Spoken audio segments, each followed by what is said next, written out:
Have you ever found yourself going, I'm just too lazy to journal. I could never do it. That could never be me. Well, guess what? Not anymore. I don't know how to make an intro. My name is Francesca, and today I'm going to talk about journaling, why I love to do it, how you can do it, how you can get started, and you should get started because it's one of the best things that I do. Actually, I don't know if it's one of the best things I do. Here are a couple journals I've had, and my current journal is this one. It's a pretty moleskin. I started journaling as a kid. I remember being 7 years old, journaling about how I rode my bicycle with training wheels in my mom's office parking lot, and ever since I've stuck with it.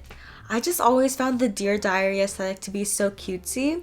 Something about having a pen in hand and jotting down your day was just so appealing to me. Writing is definitely a passion of mine, so that definitely helps a little bit. But even if you're not the best writer, journaling can still be for you, okay? I love journaling because I like looking back and reflecting on where I've been in the past and seeing how much I've grown. And it's actually really amazing to be able to have a snapshot of who you were before. Can't get that anywhere else, except for maybe your camera roll. It's just not the same, okay? And this is why journaling is the way to go.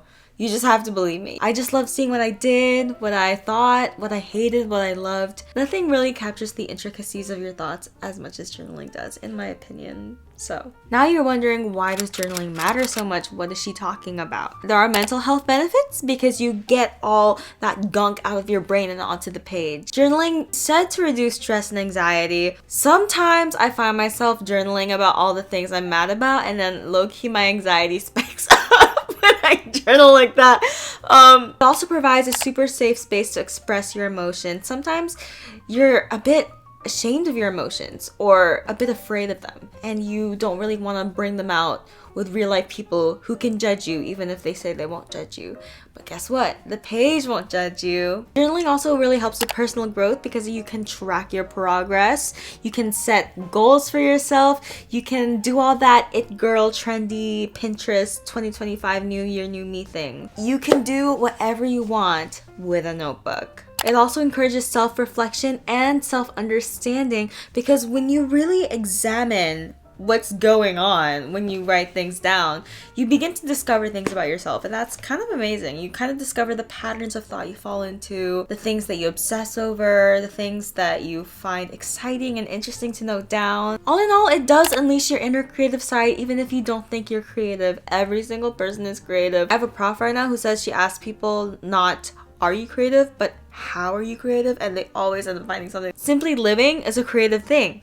So now I bet you're wondering, when do I even begin? Well, now is the perfect time to start. Take a break from doom scrolling and just start journaling. Instead of just consuming things, you're creating your own story on the page. This is also the youngest and hottest you're ever gonna be, so don't you want to capture those moments? And writing things down by hand slows you down in the best way possible. Now there's different types of journaling you can get into. There's bullet journaling, gratitude journaling, journaling with prompts. But what I like to do best is stream of consciousness journaling. Just literally whatever I'm thinking, whatever I want to write about, I just throw it all in there. There's something really cool that I do sometimes called morning pages, which is from The Artist's Way, which is when you just write stream of consciousness first thing in the morning, 3 pages. And I also do gratitude journaling though. I have the 5-minute journal. Let me pull it up for you. The prompts are, I'm grateful for, what would make today great, daily affirmation, and at night you just write down your 3 highlights of the day and what you learned. Low-key, it does get a bit repetitive because there's only so much you can be grateful for. Like, I'm grateful for everything, but also, I'm grateful for the same things every day typically, and so I'm just like, okay, I wrote this down last week, but it's still a fun practice. When you wake up, you're just like, okay, I'm grateful. And gratitude is one of the best practices you can do because it helps kind of make your life sparkle a little bit. But that's not what the point of this video is. Now, the part you've all been waiting for, how to start journaling and my tips. First, I'd say find your why. This is something my therapist told me before when I was talking about having a YouTube channel actually. But I feel like this tip works for anything in your life. When it comes to journaling, maybe your why is you want to have a record of things to look back on. Maybe you want to understand yourself a little bit better. Maybe you want to practice emotional vulnerability. And that kind of leads into my next tip, which is be open, be honest, and be vulnerable when you write. Now, I know for some people, getting emotionally deep can be a little bit scary.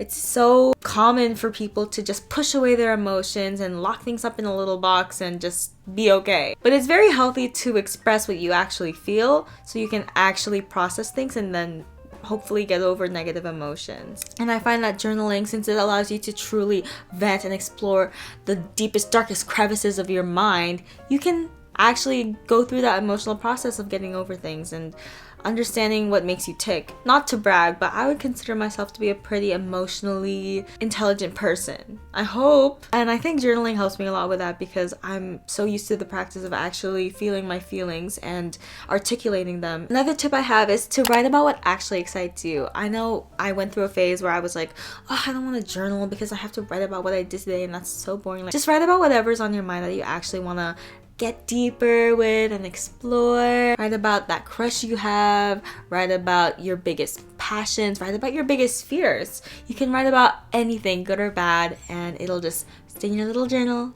And make sure that no one sees your journal because you are not writing for other people. You are writing for you today and you in the future when you look back on those entries, and you can just see how much you've changed, which is my favorite thing. Like every time I look back at these old entries, I'm like, there's a whoosh. I'm like whoosh to the past. And it's like a crazy feeling because it's like, oh my goodness, that used to be the present. That's how time works. Anyway.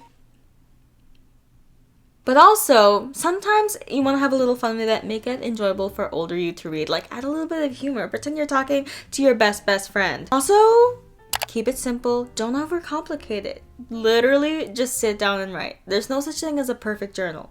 Like, some people will make really aesthetic journals, and I guess maybe that's the perfect journal. But literally, my journals are actually hideous. Like, it's just chicken scratch writing. Like, I also recommend journaling with no distractions. So, maybe put on some instrumental music and like get in the mood, get in the vibe, and then just write. But you don't want to be pulling out your journal in the middle of lecture, which I have done. Make sure that no one's gonna like barge into your room and bother you because what the heck, like this is me time, okay? I say instead of striving for perfection with your journal, just strive to be invested. Actually be interested in wanting to document whatever you're going through, and you will naturally want to do it a little bit more. You don't have to journal every single day. You don't have to journal every single week. Sometimes I'll journal every day. I know I talked about morning pages, but sometimes I'll journal daily. Sometimes it'll be like a month between entries. And that's the beautiful thing about journaling. It's not homework. It's just a hobby and something that you want to put your time and effort into, and something that you can return to whenever you feel like it. Another tip is you could use prompts, which I sometimes do. This is not the place to find great prompts though. Like you can Google that because I don't do prompts. Also find a pen that you like, because sometimes if your pen sucks, you don't want to write. Make sure that you have a journal that you like too. Like nothing too big, nothing too thick. Just a nice, approachable little notebook. And everything kind of blends in.